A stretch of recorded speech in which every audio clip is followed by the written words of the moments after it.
Hi everyone. I'm Belinda, 28F, and I need some advice about a situation with my husband Thomas, 30M. We've been married for 5 years and together for 8. I always thought we had a great relationship, but now I'm not so sure. Thomas and I met during our sophomore year of college. We were both studying business at State University. I remember the first time I saw him, it was in our Marketing 101 class. He sat a few rows in front of me and I thought he was cute right away. We didn't actually talk until a few weeks later when we were paired up for a group project. We hit it off immediately. Thomas was funny, smart, and easy to talk to. We started hanging out outside of class, first as friends and then romantically. By junior year, we were officially a couple. We had so much in common, similar career goals, the same sense of humor, and a shared love of traveling. After graduation, we both got entry-level jobs in the city. Thomas went into finance and I started at a marketing agency. We moved in together and started building our life. Those first couple years were tough financially, we were both working long hours trying to establish our careers. But we supported each other through it all. Thomas proposed on our 3-year anniversary. It wasn't anything fancy, just a picnic in the park where we had our first date. But it was perfect for us. We got married a year later in a small ceremony with close family and friends. The first few years of marriage were great. We both advanced in our careers. Thomas got promoted to junior executive and I started my own small marketing agency. We bought our first house and started talking about having kids someday. Everything seemed perfect on the surface. But looking back, there were some red flags I ignored. Thomas started working later and later hours. He was always on his phone, even when we were supposed to be spending time together. When I brought it up, he'd say work was just busy and he needed to stay connected. I also noticed Thomas seemed less interested in intimacy. We went from being intimate several times a week to maybe once a month, if that. When I tried to initiate, he'd say he was too tired or stressed from work. I felt rejected but didn't want to pressure him. About a year ago, things really started to change. Thomas was barely home anymore. He'd leave for work before I woke up and come home after I was asleep. On weekends, he always had some work event or guys' night out. I felt like I was living with a stranger. I tried talking to Thomas about it several times. I told him I missed him and felt like we were drifting apart. He promised to make more time for us, but nothing ever changed. I started to wonder if he was having an affair, but quickly pushed that thought away. Thomas would never cheat on me, or so I thought. 2 months ago, I found out I was pregnant. Despite our issues, I was thrilled. I've always wanted to be a mom and I hoped a baby would bring Thomas and I closer together again. I planned a special dinner to surprise him with the news. I spent all day cooking his favorite meal, steak with roasted potatoes and asparagus. I even baked a cake and decorated it to say we're pregnant. When Thomas got home that night, I had everything set up, his favorite meal, candles, romantic music playing softly in the background. At first he seemed annoyed, saying he was tired and just wanted to go to bed. But I convinced him to sit down and eat with me. After dinner, I brought out the cake. Thomas looked confused at first, then shocked as he read the message. But instead of being happy, he looked panicked. He started pacing around the room, running his hands through his hair and mumbling to himself. I asked him what was wrong, thinking maybe he was just surprised. That's when Thomas dropped the bombshell. He had been having an affair for the past year and his girlfriend was also pregnant. I felt like the ground had fallen out from under me. Thomas explained that he met this woman, Jessica, 25F, at work. She's an intern at his company. What started as innocent flirting turned into a full-blown affair. And now she was 4 months pregnant with his child. Thomas swore he had been planning to end things with Jessica and recommit to our marriage. He said he realized he had made a huge mistake and wanted to make things right. But now with both of us pregnant, he didn't know what to do. I didn't know how to react. I felt betrayed, angry, and devastated all at once. How could Thomas do this to me? To us? We had built a life together and he threw it all away for some fling with an intern. I asked Thomas for details about the affair. How often did they see each other? Did he love her? He admitted they'd been meeting 2 to 3 times a week, usually during his late nights at the office. He swore he didn't love Jessica, it was just physical. But I don't know if I believe him. To make matters worse, Thomas's parents found out about the situation. Instead of being upset with Thomas, they're pressuring me to forgive him and make it work for the sake of the children. They've always favored Thomas and think he can do no wrong. Thomas's mom called me and actually had the nerve to say I should be flattered that Thomas chose to stay with me instead of leaving for Jessica. As if I should be grateful my husband cheated but decided to stick around. I was furious. My own parents are livid with Thomas. My dad wanted to go over to our house and punch Thomas in the face. I had to talk him down. They think I should leave Thomas immediately and not look back. My friends are split on what I should do. Some think I should try to forgive Thomas for the baby's sake. They say kids need both parents and I shouldn't let one mistake ruin our family. Others say I'd be a fool to stay with a cheater and I deserve better. I'm so torn about what to do. On one hand, I still love Thomas despite everything. We have 8 years of history together. We're about to have a baby. The thought of being a single mom terrifies me. But on the other hand, Thomas betrayed me in the worst way possible. He lied to me for a year and is having a child with another woman. How can I ever trust him again? Every time he's late coming home or on his phone, I'll wonder if he's cheating again. I've been staying with my sister for the past week to clear my head. Thomas keeps calling and texting, begging for another chance. He swears he'll go to counseling, change jobs to get away from Jessica, do whatever it takes to earn back my trust. His parents are also blowing up my phone telling me I need to go home and work things out with Thomas. They say divorce is not an option and I have an obligation to keep our family together. I've stopped answering their calls. Part of me wants to believe Thomas can change. That this was a one-time mistake he truly regrets. But another part of me feels like I'd be a fool to trust him again. Even if he never cheats again, can I really get past this betrayal? Do I want my child growing up with a father I resent? I just don't know what to do. Should I try to forgive Thomas and make our marriage work? Or is this betrayal too big to come back from? The thought of raising my child in a broken home breaks my heart. But the thought of staying with a man I can't trust is also devastating. I'm lost and could really use some outside perspectives on this situation. What would you do in my shoes? Is there any coming back from this kind of betrayal? Or should I cut my losses and start over on my own? Any advice is appreciated. Update 1. Thank you all for your advice and support on my original post. A lot has happened in the past few weeks and I wanted to give you an update. After a lot of thinking, I decided to give Thomas one last chance to explain himself.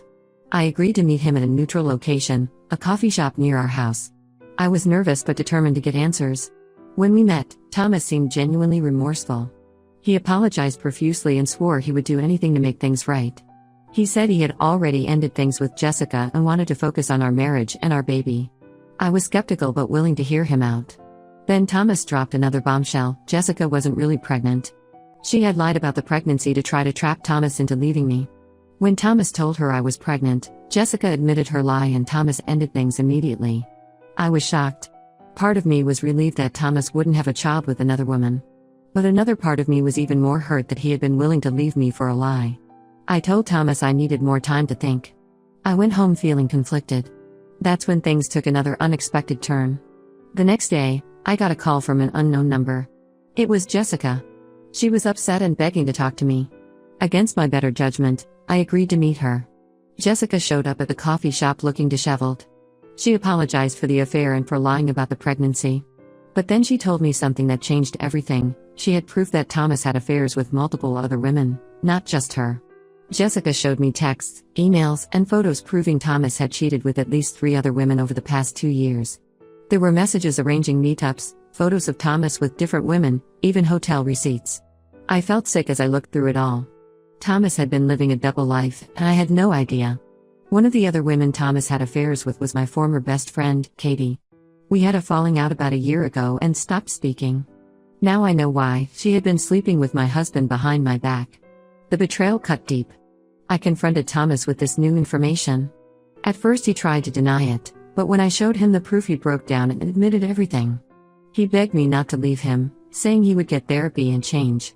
I was done. I packed my bags and moved in with my sister permanently. I told Thomas I wanted a divorce and to only contact me through my lawyer from now on. Thomas's parents are furious. They've been calling nonstop telling me I'm overreacting and need to forgive Thomas. They even threatened to fight for custody of the baby when it's born if I go through with the divorce. My own parents are being incredibly supportive and have offered to help me in any way they can. I'm heartbroken but also relieved to finally know the truth. I've started the divorce process and am focusing on taking care of myself and my baby. Thomas keeps trying to contact me but I'm staying strong and sticking to no contact except through lawyers. The past few weeks have been a roller coaster. Some days I feel strong and know I'm making the right choice. Other days I break down crying, mourning the life and family I thought I had. I've told my close friends and family about the situation. Most have been supportive, but a few have questioned if I'm making the right choice. They say Thomas made mistakes but still loves me and deserves another chance. I've had to distance myself from those people. I've also had to deal with rumors and gossip. Word has gotten around about Thomas's affairs and our impending divorce. I've gotten pitying looks at the grocery store and overheard whispers when I'm out. It's been hard, but I'm trying to hold my head high. Work has been a good distraction. I've thrown myself into projects for my marketing agency. My employees have been understanding about my situation and have really stepped up to help. Physically, the pregnancy is going well so far. I'm about 3 months along now. It's bittersweet. I'm excited to be a mom, but sad this isn't the happy family I imagined. I'm trying to stay positive and focus on my baby's health. I've started seeing a therapist to help process everything. She's been great at helping me work through my emotions and start to rebuild my self-esteem. Thomas's betrayal really did a number on my confidence. Looking ahead, I'm nervous but hopeful. The divorce process will likely be messy, especially with Thomas's parents threatening to fight for custody. But I have a good lawyer and am prepared for a battle if needed. I'm taking things one day at a time. Some days are harder than others, but overall I know I'm making the right choice for myself and my baby. Thank you all again for your support. I'll update again when there are new developments. Update 2. Hi everyone. I'm back with another update on my situation. Things have taken yet another unexpected turn. The divorce proceedings have been moving forward. Thomas finally stopped trying to contact me directly and has been going through my lawyer as requested. His parents also backed off after my lawyer sent them a strongly worded letter about harassment. I thought things were finally calming down, but I was wrong. Last week, I got a call from Thomas's mother. She was hysterical and begging me to talk to Thomas. I told her I wasn't interested in reconciling, but she insisted it wasn't about that. She said Thomas was in the hospital and things weren't looking good. Against my better judgment, I agreed to go to the hospital. When I got there, I found out Thomas had been in a serious car accident. He was in a coma and the doctors weren't sure if he would make it. I was in shock. Despite everything Thomas had done, I never wanted him to get hurt. I stayed at the hospital that night, unsure of what else to do. The next morning, Thomas's doctor pulled me aside. He said they had run some tests and discovered something concerning. Thomas had a large brain tumor. The doctor believed the tumor had been affecting Thomas's behavior and decision-making for the past couple years. I didn't know how to process this information. On one hand, it explained Thomas's erratic behavior and poor decisions. On the other hand, it didn't erase the pain he had caused me. Thomas's parents are now pressuring me to call off the divorce. They say Thomas wasn't in his right mind and deserves another chance. My family thinks I should proceed with the divorce regardless of Thomas's condition. I'm torn once again. I still care about Thomas and want him to recover. But I'm not sure I can go back to our marriage even if the tumor explains his behavior. The trust has been broken. For now, I've put the divorce on hold while Thomas recovers. I'm visiting him in the hospital and helping his family where I can. But I've made it clear I'm not committing to reconciliation. Thomas woke up from his coma after a week. He was confused and disoriented at first. When he saw me there, he started crying and apologizing for everything. He said he remembered his affairs, but it felt like watching someone else's actions. The doctors say that's consistent with how the tumor may have affected him. Thomas had surgery to remove the tumor last week. The doctors are optimistic about his prognosis. They say with the tumor gone, Thomas's personality and behavior should return to normal. But they've warned there could be lasting effects on his memory and cognitive function. I'm trying to be supportive of Thomas's recovery while still maintaining boundaries. It's a difficult balance. Part of me wants to believe this tumor explains everything and the man I married is still in there somewhere. But another part of me can't forget the betrayal and pain of the past few years. Thomas's parents are pushing hard for reconciliation. They say this is a miracle second chance for our marriage. They want me to move back home and help care for Thomas as he recovers. I've refused. I'm still staying with my sister for now. My own parents and friends are more cautious. They're sympathetic to Thomas's medical situation but worry I'll get hurt again if I let my guard down. My mom reminded me that even if the tumor affected Thomas's judgment, he still made the choice to cheat multiple times. I'm due to give birth in about 3 months and trying to focus on preparing for the baby. I've been going to birthing classes and setting up the nursery at my sister's place. Thomas has asked to be involved in the pregnancy, but I'm not sure how I feel about that yet. Work has been a good distraction through all of this. My marketing agency landed a big new client last month. I'm grateful to have that to focus on instead of just dwelling on my personal drama all day. I've continued seeing my therapist to help process everything. She's been great at helping me sort through my conflicted feelings about Thomas's diagnosis. She's encouraged me to take things slow and not feel pressured into any big decisions right away. For now, I'm just taking things day by day. I visit Thomas in the hospital a few times a week. We talk, But I've made it clear I'm not making any promises about our future. I'm trying to approach this situation with compassion while still protecting myself emotionally. I still plan to go through with the divorce once Thomas has recovered more. But I'm open to revisiting our co-parenting plan. If Thomas can show he's truly changed, I'd consider more shared custody. But that's a big if. This whole situation is so complicated, and I'm struggling to know what the right thing to do is. Any advice on how to handle this would be greatly appreciated. Thanks for listening. Update 3. Hello again, everyone. It's been a while since my last update, and a lot has changed. I wanted to give you all a final update on my situation. Thomas recovered from his accident and had surgery to remove the brain tumor. His doctors say the surgery was successful and he's expected to make a full recovery. Thomas says he feels like a completely different person now and is horrified by his past behavior. He's been begging for another chance, saying the tumor was responsible for his actions and he wants to prove he can be a good husband and father. His parents are also still pressuring me to reconcile. After a lot of thought, I've decided to proceed with the divorce. While I'm glad Thomas is recovering, I can't forget or forgive the pain he caused me. The trust in our relationship has been irreparably broken. I gave birth to a beautiful baby girl 3 months ago. We named her Dakota. The birth was difficult emotionally. Thomas wanted to be there, but I only allowed my sister in the delivery room. It was hard going through that without my husband, but I knew it was for the best. Thomas has been allowed supervised visits with Dakota. At first, I was hesitant to let him see her at all. But my therapist helped me see that it's important for Dakota to have a relationship with her father, as long as it's safe and healthy. We've set up a visitation schedule where Thomas can see Dakota once a week for a few hours, supervised by my sister or parents. I've made it clear to Thomas that I only want to co-parent with him, nothing more. He's been respectful of my boundaries so far, which I appreciate. He seems genuinely devoted to being a good father to Dakota. I've moved into my own place, a small 2-bedroom apartment closer to my parents. It's been an adjustment living on my own with a newborn, but I'm managing. My family and friends have been incredibly supportive, helping with childcare and bringing meals. My business is doing well, which has been a huge relief financially. I was worried about supporting myself and Dakota on my own, but we're stable for now. I've hired some additional help at work to give me more flexibility as a single mom. I'm slowly starting to date again, though I'm taking things very slowly.